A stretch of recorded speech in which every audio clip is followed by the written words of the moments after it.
A league of a special sort must be established, one that we can call a league of peace, which will be distinguished from a treaty of peace, because the latter seeks merely to stop one war, while the former seeks to end all wars forever. This is classical liberalism. Now, whilst that may sound like blatant optimism, classical liberalism is anything but. Not content to merely wait for progress, it seeks to find cumulative ways of fostering peace by constructing both domestic and international systems which incentivise cooperation. It is what Ikenberry called international relations' modernising vision. In this introduction, I'm going to lay out a couple of key points of context so that you can understand how this school of thought came to be, and as we go through the video together, we'll tackle one building block at a time so that you can think like a classical liberal. So whether you're studying international relations at university or not, this video will give you the lowdown on ideas that span the likes of Immanuel Kant, John Locke and Voltaire, and perhaps we can escape power politics together. If you're watching these videos in order, you'll know that classical liberalism is often contrasted with classical realism, which emphasises realpolitik and the ever-shifting balances of power and influence. However, you may find that they agree on more than you'd expect. Now, classical liberalism is a term we use in the study of international relations to talk about older liberal ideas, primarily the kind that thrived before the 1960s, but also go back hundreds of years before that. Therefore, none of the figures discussed identified as a classical liberal. This is a modern category that we have developed in order to talk about people in the past. Therefore, not everyone uses this label. Sometimes these ideas may be referred to as just liberal or institutionalist or maybe even idealist, and these can all mean subtly different things because they are ways of remembering the history of a discipline. On this channel, we use the category classical liberalism because it's nice and broad, it contrasts it with classical realism, and clearly distinguishes these ideas from neoliberalism, which took many of these notions and adapted them in the later 20th century. And the founding principle of these ideas is that we do not have to settle for the world that we have, but it's going to take some work. So let's get started thinking like a classical liberal. Part 1. Human nature. Many of liberalism's key thinkers were influenced by what is commonly called the European Enlightenment era, and this shows in how much these authors wrestle with human nature, a common debate throughout this period. When we looked at classical realism, we learned that they believe human beings are egoist, meaning inherently self-serving and self-interested. To classical realists, this means that the state of the world is forever fixed in violence and competition. Now, classical liberals do generally maintain that human beings are egoist, or at least they are likely to be.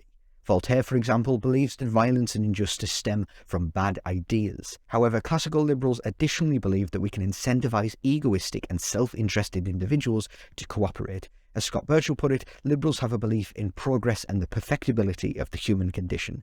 But to understand why, we need to look at a key figure in the history of liberal thought, John Locke. John Locke was an English political philosopher born here in Somerset in 1632.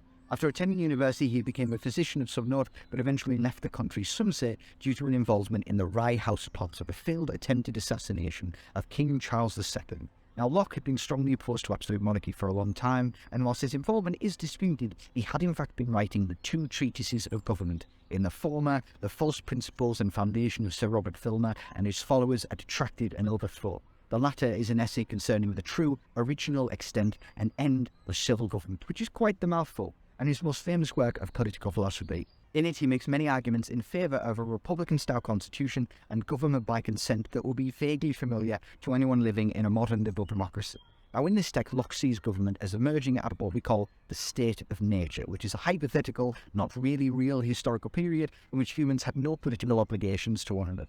Think long before recorded history, and humans were solitary and running around without communities. To Locke, it is clear that humans came together to form government in order to escape the violence and anarchy of the state of nature. Societies developed political obligations and institutions by reasoning it was better for everyone involved.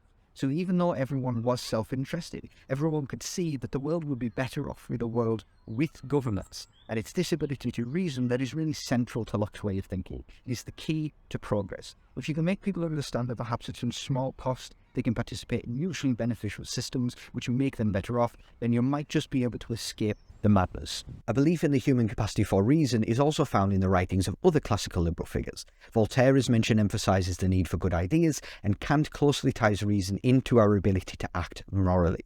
With reason by our side, classical liberal scholars believe that progress is inevitable and good, as we slowly work out better ways of living and better ways of improving society. So in terms of international relations, classical liberals believe that we can slowly work together and reason how to escape the pitfalls of anarchy and our egoist human nature.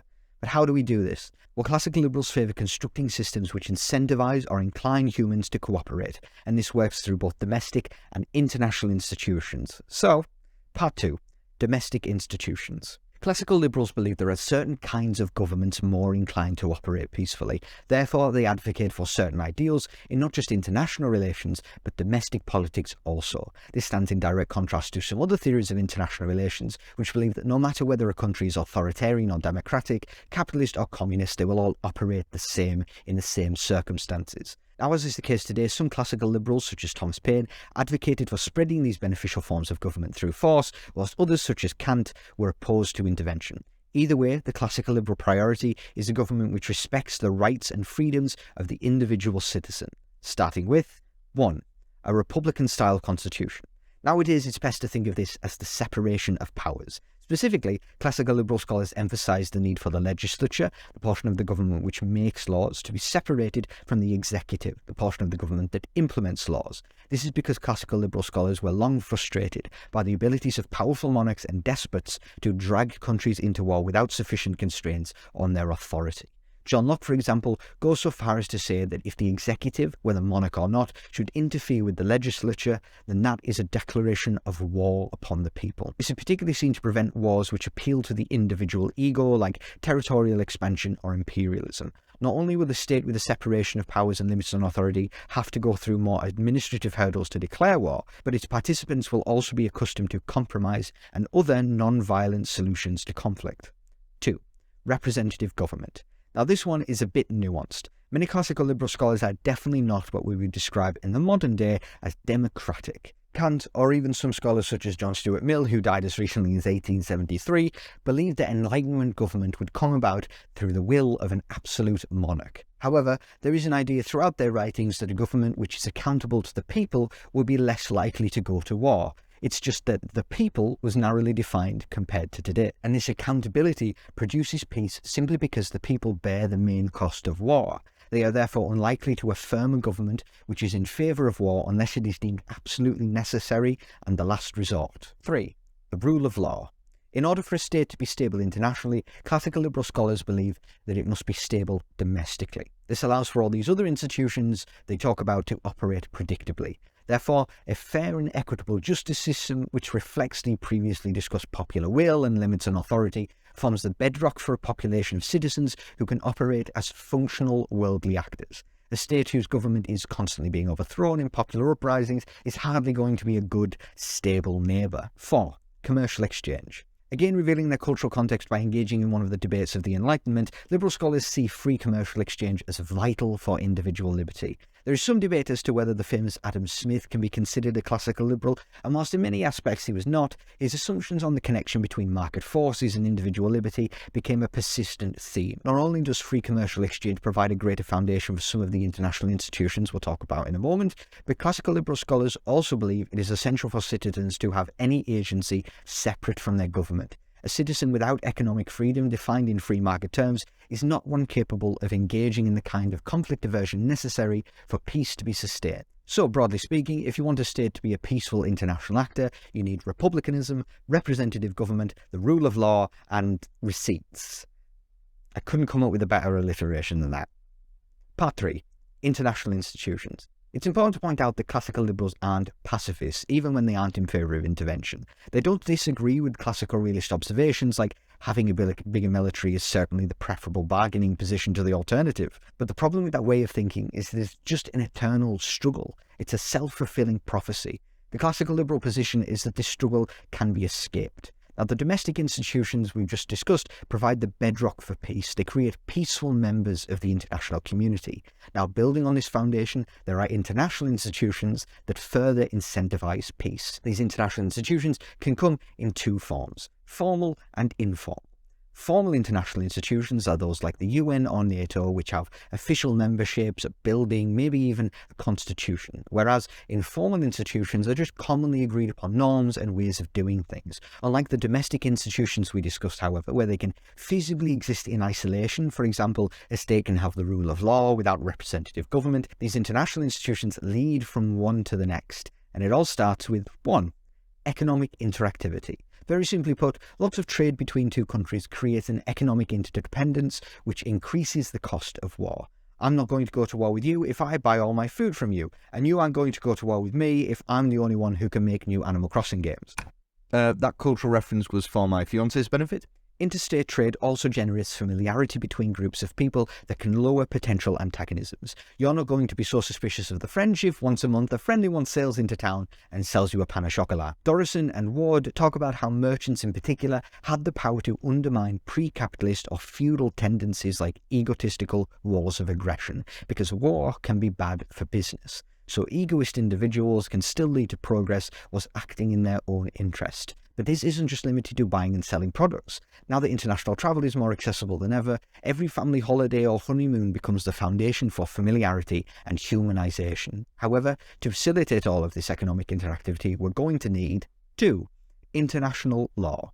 All of this economic interactivity, all of this trade, travel, shipping, student exchanges, food imports, scientific collaboration initiatives, all of it eventually needs to be standardized. It needs law, tariffs, taxes, regulations, visas, all with the need to continuously renegotiate these particulars. Trade and the rules and regulations that accompany it become the foundation for a system of further international law, and that international law can be used to create peace. For example, if we're allowing our farmers to sell food in each other's markets, it makes sense to come to an agreement on the quality of that food. And if we don't stick to those agreed standards, then we need ways to enforce the agreement or the costs of breaking it. And here you have a framework for creating further laws around demilitarized zones, arms proliferation, or wars of aggression. Now, you may question how effective the enforcement of these laws can be. Well, the first response is that classical liberals believe that a state's reputation plays a role in how it is treated. If I go around breaking these agreements all the time, no one's going to trust me in the future. But that very well might not be enough.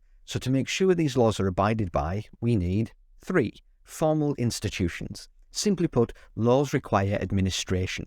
If we agree on certain food quality standards, we need an institution that's going to check that food. If we've agreed to share military intelligence, we need an institution to handle it. Extradition treaties, human rights laws, cultural exchanges, it all requires people, power, authority, funding. God knows it needs funding.